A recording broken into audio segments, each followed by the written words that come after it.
दशमलव 2 का question number 6 है। क्वेश्चन नंबर 6 कहता है एक रैखिक समीकरण 2x + 3y - 8 दी गई है। यानी दो चर वाले रैखिक समीकरण में से एक रैखिक समीकरण दिया हुआ है। ठीक है, अब कहता है दो चरों में से एक ऐसी और रैखिक समीकरण लिखिए। हमको एक समीकरण दिया है, ठीक है, एक और समीकरण लिखना है। ठीक है, और जब एक और समीकरण लिखना है उसका कुछ कंडीशन है। ऐसा होना चाहिए कि पहला क्वेश्चन यहीं से है कि उस समीकरण से प्रतिच्छेदी करती रेखाएं प्राप्त हो। ठीक है, और दूसरा जो समीकरण लिखना है उसमें हम यानी कि एक समीकरण दिया है, एक और समीकरण जो लिखना है जिसका 3 कंडीशन है। पहला समीकरण लिखेंगे उसका प्रतिच्छेदी करती रेखाएं प्राप्त हो, दूसरा समीकरण जो लिखेंगे उसमें समांतर रेखाएं प्राप्त हो, और तीसरा समीकरण जो लिखना है उसमें समपाती रेखाएं प्राप्त हो।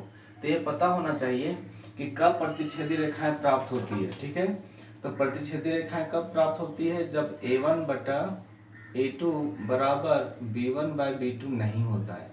ठीक है, तो हमको ऐसा एक समीकरण लिखना है जो a1/a2 हो लेकिन b1/b2 नहीं हो, जिसमें से हमको a1 b1 दिया हुआ है। ठीक है, यहाँ पे c1/c2 होता है। ये 3 कंडीशन है, तो हमको a1 b1 c1 दिया हुआ है, यानी ऊपर वाला दिया, नीचे हमको ऐसा खोजना है जो a2 और b2 के बराबर नहीं हो, यानी कि ये दोनों एक दूसरे के इक्वल नहीं हो।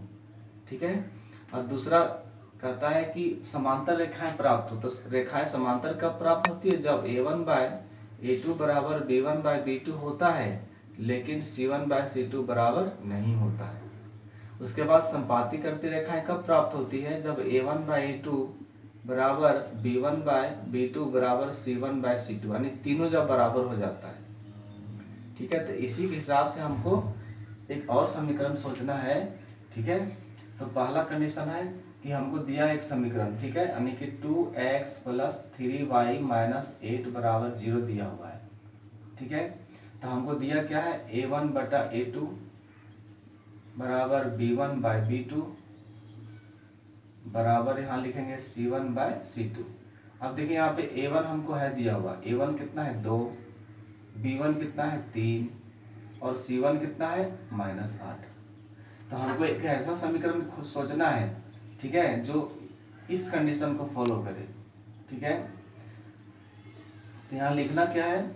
चूंकि a1/a2 बराबर b1/b2 नहीं होना है, इसीलिए अब यहाँ पे हमको ऐसा संख्या सोचना है जो एक दूसरे के बराबर नहीं हो। ठीक है, तो यहाँ पे हम a2 बराबर ले लेते हैं 3, ठीक है, और b2 बराबर ले लेते हैं 4। इसमें कोई दिक्कत नहीं है, कुछ भी हम ले सकते हैं। उसके बाद c2 हम कोई भी संख्या ले सकते हैं, 4 भी ले सकते हैं, यानी ये दोनों एक दूसरे के इक्वल नहीं होना चाहिए। ठीक है, तो क्या देख सकते हैं? इसीलिए जो समीकरण होगा वो क्या होगा? दूसरा जो समीकरण होगा क्या? 3x + 4y + 4 बराबर 0। ये हो गया दूसरा समीकरण, जिससे हमको जब हम ग्राफ पे खींचेंगे तो प्रतिच्छेदी करती रेखाएं प्राप्त होगी। ठीक है, उसी के बाद कहता है दूसरा इसी में कि समांतर रेखाएं प्राप्त हो। दूसरा समांतर रेखाएं प्राप्त हो, तो समांतर रेखाएं प्राप्त होगी तो इसमें से हमको एक समीकरण दिया है 2x + 3y - 8 बराबर 0। समांतर करती रेखाएं कब प्राप्त होती है? जब a1/a2 बराबर b1/b2 हो लेकिन c1/c2 नहीं हो। ठीक है, तो इस स्थिति में जो दूसरा समीकरण हमको प्राप्त होगा वो क्या प्राप्त होगा? यहाँ पे लिख सकते हैं a1/a2 बराबर हमको पता करना है b1/b2, फिर है c1/c2। ठीक है, a1 मेरे पास 2 है, ठीक, और b1 3 है और c1 -8 है। तो हमको ये दोनों इक्वल करना है, लेकिन इसके इक्वल नहीं होना चाहिए। तो यहाँ पे a2 को संख्या सोचेंगे जो एक दूसरे के इक्वल हो जाए। ठीक है, 1 दूना 2 और 2 दूना 4, यहाँ 4 दे देंगे, 1 तिया 3 और 2 तिया 6, यहाँ 6 दे देंगे। तो इसको काट के पहले देख लीजिए, 2/4, 1 दूना 2, 2 दूना 4 और 3/6, 1 तिया 3, 2 तिया 6। तो ये कंडीशन को ऐसे हम c2 कुछ भी लिख सकते हैं, ठीक है, 5 भी ले सकते हैं। ठीक है, अब क्या लिखेंगे? चूंकि a1/a2 बराबर b1/b2 बराबर c1/c2 नहीं होना है, ठीक है। इसीलिए जो समीकरण प्राप्त होगा क्या होगा, यहाँ से ले लेंगे a2 तो हो जाएगा a2 मेरा 4x प्लस 6y प्लस 5 बराबर 0। ये हो जाएगा आपका समीकरण जो इस कंडीशन को फॉलो करेगा, सेकेंड नंबर, ठीक है। यानी इस समीकरण को फॉलो करेगा, ये जो दिखा रहा है ना, इस अनुपात को फॉलो करेगा। तो इस तरह से आंसर क्या आ गया मेरा, 4x प्लस 6y प्लस 5 बराबर 0। ये हो गया आंसर। अब इसमें तीसरा कहता है संपाती करती रेखाएं प्राप्त हो। संपाती करती रेखाएं प्राप्त होना चाहिए मतलब ये तीनों बराबर होना चाहिए, ठीक है। ऐसा हमको एक और समीकरण सोचना है जो तीनों बराबर होना चाहिए, ठीक है।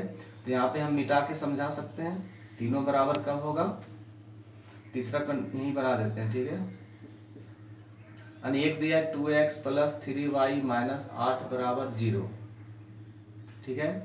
तो यहाँ पे हल लिख लेते हैं।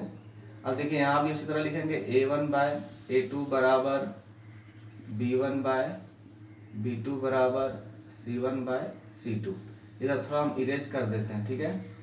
ये हमको a1 तो दिया है 2, b1 भी दिया है 3 और c1 भी दिया है -8। तो बहुत ही सिंपल है, एक रेशियो के हिसाब से हमको समतुल्य भिन्न खोज लेना है, ठीक है।